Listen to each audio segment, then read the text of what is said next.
सोचिए, क्या होता है जब प्यार धोखे में बदल जाए, और धोखा एक ऐसे खौफनाक बदले में जिसका अंजाम सिर्फ मौत है। आज हम एक ऐसी ही कहानी सुनेंगे जहां एक टूटे हुए वादे ने सब कुछ तबाह कर दिया। कहानी की शुरुआत होती है एक चीख से।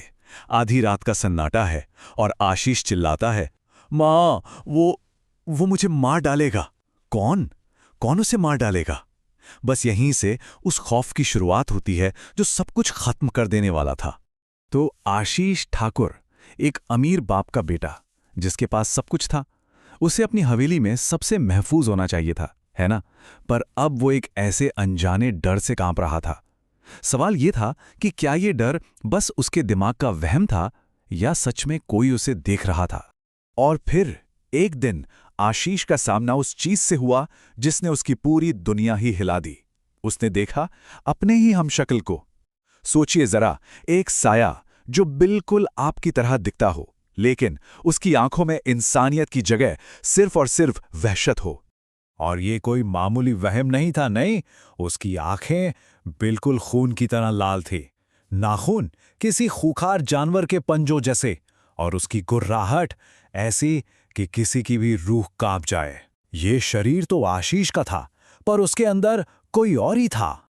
ये खौफ सिर्फ जागते हुए ही नहीं था, बल्कि जब वो सोता था तब भी पीछा नहीं छोड़ता था। नींद में भी उसे चैन नहीं था। हर रात वो एक ही सपना देखता कि वो एक चिता पर जल रहा है और अपनी ही चीखों को अपने गले में घुटते हुए महसूस कर रहा है। अब देखिए, ये जो काला साया था ना, उसका असर सिर्फ उसके दिमाग पर नहीं बल्कि उसके शरीर पर भी होने लगा। उसे खून की उल्टियां होने लगी। सबसे डरावनी बात तो ये थी कि डॉक्टर भी हैरान थे। सारी मेडिकल रिपोर्ट्स एकदम नॉर्मल थीं। ऐसा लग रहा था जैसे कोई अनदेखी ताकत उसे अंदर ही अंदर खाए जा रही हो। तो सवाल ये उठता है कि आखिर ठाकुर के बेटे के पीछे कौन सी शैतानी ताकत पड़ गई थी? ये सब हो क्यों रहा था? इसका जवाब जानने के लिए हमें कहानी में थोड़ा पीछे चलना होगा, उस मोड़ पर जहां एक प्रेम कहानी खत्म हुई और एक बदले की कहानी शुरू। तो ये कहानी है आशीष और पिंकी की। आशीष अमीर ठाकुर का बेटा और पिंकी उसी हवेली में काम करने वाली रसोइये की बेटी। समाज की बनाई ऊंच नीच की दीवारों के पीछे उनकी एक अपनी ही दुनिया थी, एक अपनी प्रेम कहानी। पर दोनों की दुनिया में जमीन आसमान का फर्क था। एक तरफ था हवेली का वारिस आशीष, और दूसरी तरफ एक नौकर की बेटी पिंकी। समाज की नजर में तो ये रिश्ता नामुमकिन था, और ये बात वो दोनों भी जानते थे, पर शायद मानना नहीं चाहते थे। लेकिन इन सब बातों के बावजूद आशीष ने पिंकी से एक वादा किया था, शादी का वादा। और ये कोई छोटा मोटा वादा नहीं था, ये उनके रिश्ते की नींव था। पिंकी ने तो अपनी पूरी दुनिया ही इस एक वादे पे टिका दी थी।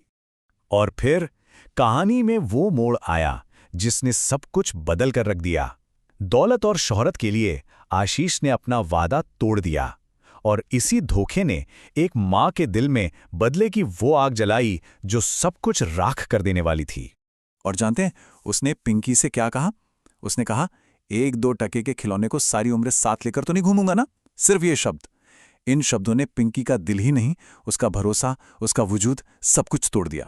ये धोखा पिंकी बर्दाश्त नहीं कर पाई और उसने अपनी जान देने की कोशिश की, लेकिन उसकी मां रमा ने उसे बचा लिया। और बस यहीं से उस बदले की शुरुआत हुई जिसका अंत बहुत ही भयानक होने वाला था। देखिए, रमा कोई मामूली औरत नहीं थी। वो सिर्फ एक रसोइया नहीं थी, उसे काले जादू और तंत्र मंत्र का ज्ञान था। बरसों पहले वो ये सब छोड़ चुकी थी, पर अपनी बेटी के आंसुओं ने उसे फिर से उसी अंधेरे रास्ते पर ढकेल दिया जहां से लौटना नामुमकिन था। तो अब रमा ने चुना बदले का सबसे खौफनाक रास्ता। उसने शमशान की राख से एक ऐसी शक्ति को जगाने का फैसला किया जिसे बुलाना तो आसान था, पर वापस भेजना नामुमकिन। और ये शक्ति थी कालिया मसान। अब ये कालिया मसान कोई आम भूत प्रेत नहीं है। ये एक बहुत ही क्रूर और शक्तिशाली प्रेत है जो शमशान की आग से पैदा होता है, और इसका सिर्फ एक ही काम है, मौत देना। एक बार इसे किसी के पीछे लगा दिया जाए तो ये अपने शिकार की जान लेकर ही दम लेता है। कोई इसे रोक नहीं सकता। तो रमा ने क्या किया?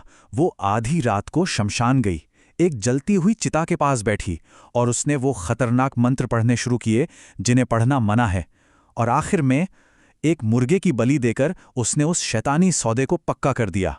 अपनी बेटी के बदले के लिए रमा ने अपनी रूह का सौदा कर लिया था। रमा को बदला तो चाहिए था, पर वो एक बात भूल गई। बदले की आग जब भड़कती है ना, तो वो ये नहीं देखती कि कौन दोस्त है और कौन दुश्मन। और अब उसकी अपनी ही चाल उसके हाथ से निकल चुकी थी। तो जैसे जैसे आशीष की हालत बिगड़ती गई, रमा ने ठाकुर परिवार को अपने बेटे के लिए तड़पते हुए देखा। और यहीं उसके मन में बदले की जगह लालच आ गया। उसने सोचा, क्यों ना इनकी मजबूरी का फायदा उठाया जाए। जानते हैं उसने कितने पैसे मांगे? पूरे 3 करोड़ रुपए। उसने ठाकुर परिवार से कहा कि वो इस श्राप को वापस ले लेगी, जबकि वो अच्छी तरह जानती थी कि ये नामुमकिन है। अब एक माँ का बदला एक औरत का लालच बन चुका था। पर जैसा मैंने कहा था, कालिया मसान को वापस नहीं भेजा जा सकता। जब रमा ने उसे रोकने का नाटक किया तो वो प्रेत उसी पर पलट गया। मानो कह रहा हो, एक बार मुझे खून का स्वाद लग जाए तो मुझे रोका नहीं जा सकता। अब बलि के तौर पर तू ही सही। उसकी खून की प्यास अब किसी भी कीमत पर बुझनी थी। और इसके बाद सब कुछ बहुत जल्दी खत्म हो गया। रमा का लालच उसी पर भारी पड़ा। कालिया मसान ने सबसे पहले उसी को मार डाला जिसने उसे बुलाया था, और फिर उसने अपना असली काम पूरा किया, आशीष को एक बहुत ही दर्दनाक मौत दी। बदले की इस कहानी में आखिर में कोई नहीं बचा। उस आलीशान हवेली की सारी खुशियां मातम में बदल गईं। ठाकुर का पूरा वंश ही खत्म हो गया। सिर्फ एक टूटे हुए वादे ने एक पूरे खानदान को तबाह कर दिया। तो ये कहानी हमें एक बहुत जरूरी सवाल पर लाकर छोड़ती है। क्या बदले की आग हमेशा उसी को जलाती है जो उसे लगाता है? क्या बदला लेना वाकई में इंसाफ है, या फिर अपनी ही तबाही का रास्ता? सोचिएगा जरूर।